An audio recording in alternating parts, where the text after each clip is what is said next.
El motivo del vídeo es que hace unos días se hizo aquí en Vilaseca el FICI, Festival de Cortos de Vilaseca.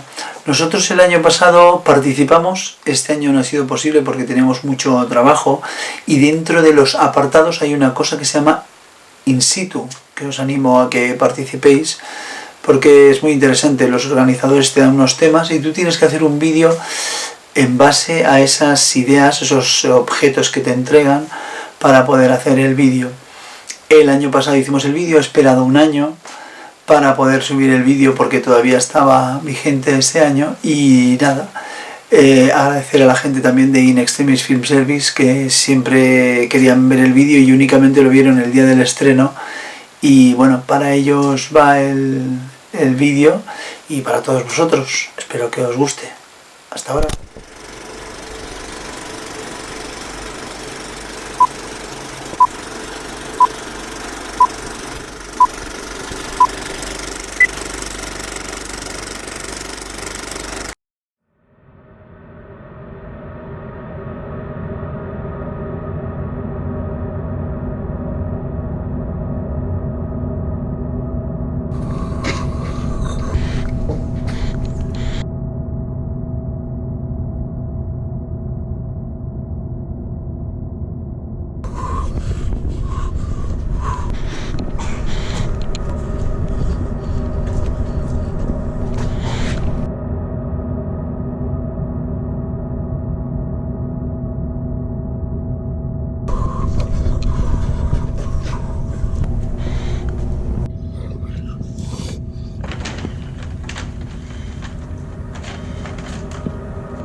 Huh?